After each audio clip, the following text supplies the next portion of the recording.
Thank you for joining me lately. My name is Anthony Mugenyi. Now, looking at the stories that I've been working on lately this week, we are looking at UPDF finally looking at the security warnings against impersonators. Now we are carrying on to Uganda's commitment on the AIDS end by 2030. And finally, we're looking at Cuba having USA talks on the energy blockade, and finally on Nigeria's commitment over importation to cement. We're looking at poultry and other selected goods. I want to start this story with Uganda's People's Defense Force, that is UPDF, has finally issued a strong warning onto the public business community over the rising trend of criminals impersonating security officers to defraud investigators. Now, according to UPDF, organized fraud networks are posing as military and intelligence. We're looking at personnel and approach for both local and foreign investors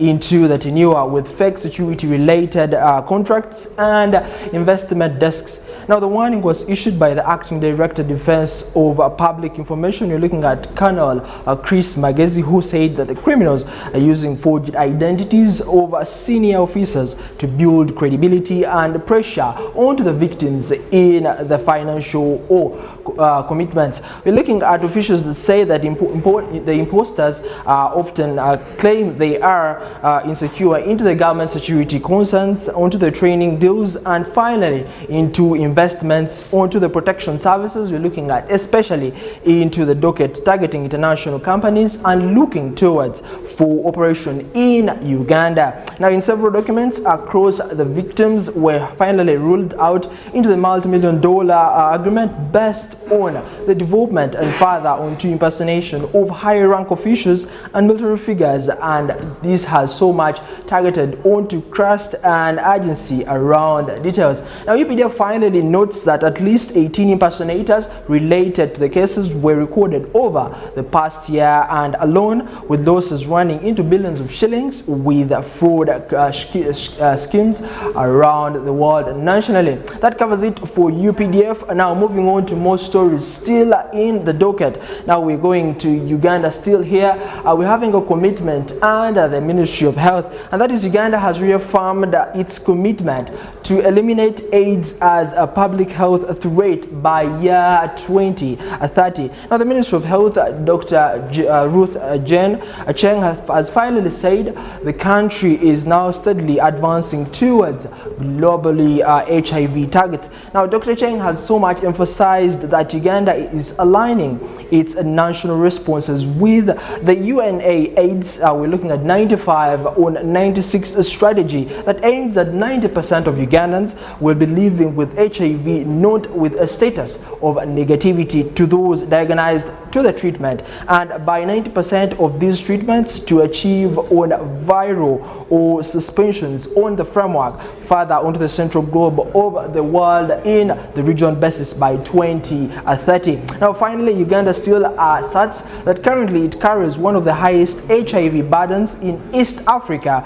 We're looking at over 1.4 billion people living with HIV, but officials say there has been a sudden steadiness of progress reducing new infections in the area, and that this has so much improved onto the anti-controversial treatment, and finally into a wider spectrum still in the docket of the Ministry of Health in that arena. Now, high officials still suggest that reports with newly infected infectious diseases have so much declined significantly in the docket in the recent years, are driven by the expansion of the settings, and different tests were carried out with an increased number of awareness. We're looking at campaigns, and furthermore onto the accountability and availability of this is finally preventing drugs such as PREM treatment.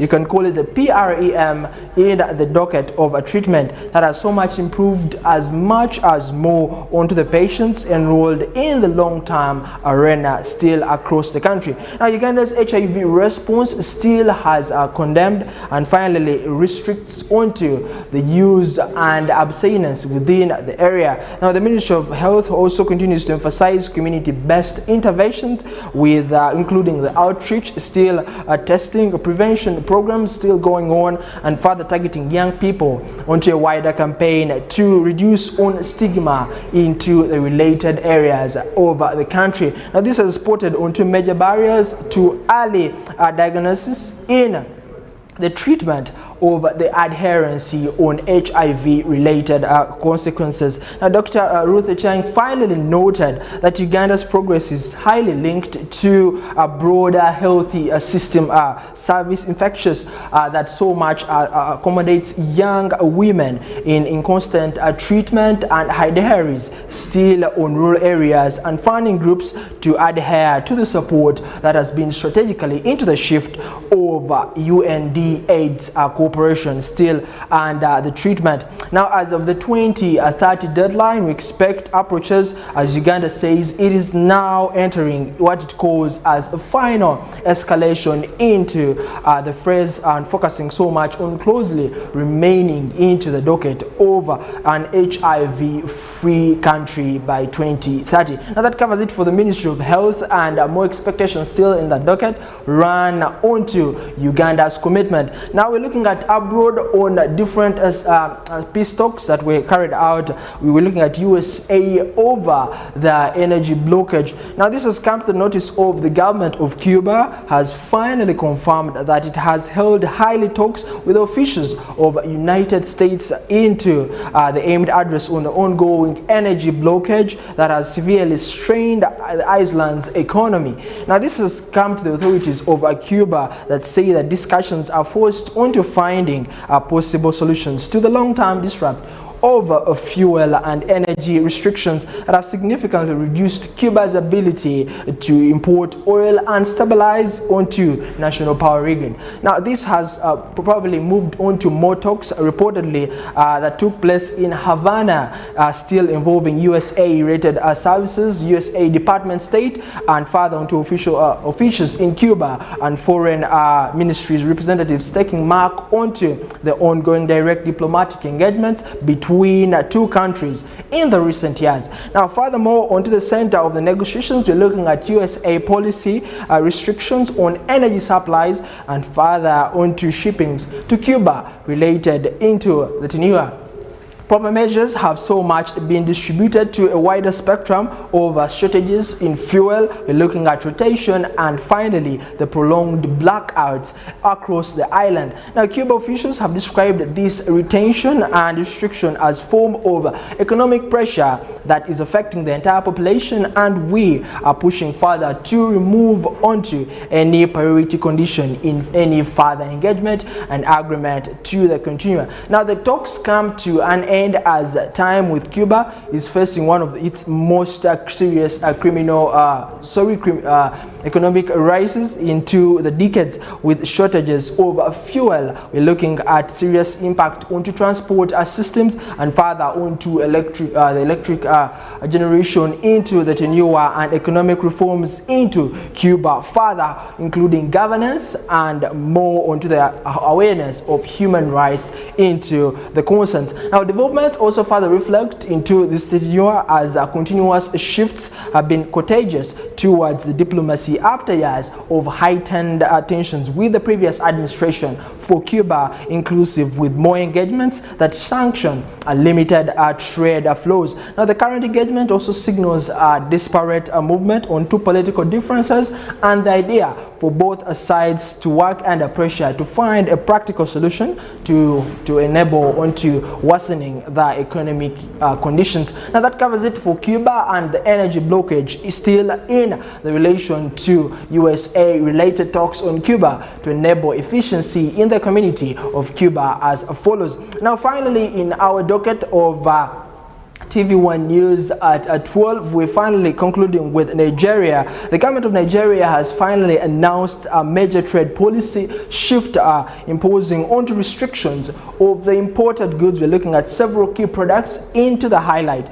Cement, we're looking at pharmaceuticals, and finally selected commodities in the area. Now, decisions are further announced by federal authorities as part of a broader strategy aimed to strengthen the local production and reduce onto dependency of foreign goods in the area, as different the conversation onto foreign exchange and the ongoing economic pressure still on Nigeria. Now, officials say that the policy is so much designed to enable support onto the democracy and domestic industries into the exchange of investments in the local manufacturing market. Particularly, we're looking at sectors in Nigeria and local manufacturing industries that support production deeply into the capacity of agriculture and related construction materials into Nigeria inclusive. This is furthermore pulled onto the poultry sector. Authorities urge that local farmers have been into the capacity to meet the national demand of the struggle to compete against deeper imported products. This comes to the notice of the restriction as expected to push supermarkets, we're looking at wholesalers and food distributors, to the source of more engagements onto domestic producers in the tenure. Now, the notice is inclusive on cement as it reflects so much onto Nigeria's long-standing push to expand on construction and further onto industry-based ideas. Now, the country is readily at its major producers as the government so much pushes onto the previously engaged distribution onto subsistence sector and further to boost onto employment and industrial growth within the country. And finally, we're looking at economics have so much noted that the policy aligns with Nigeria's broader importation subsistence industrialization strategy, and which has been in place for years of engagement, and this has so much pulled onto higher prices in the short term, especially if the supply chains are so much distributed into bigger translations onto Nigeria, onto different sectors in Nigeria. Now, this covers it for now on TV1 News. Readily from the engagement of the UPDF, we're looking at the peace talks still in Cuba on the energy blockage, and finally to end the HIV/AIDS initiative program still by 2030, and finally on Nigeria's importation on a ban on imported goods still under Nigeria. Now, this covers it for now. My name is Anthony Mugenyi. More stories are coming in on a broader engagement. This is TV1 News. I'm Anthony Mugenyi.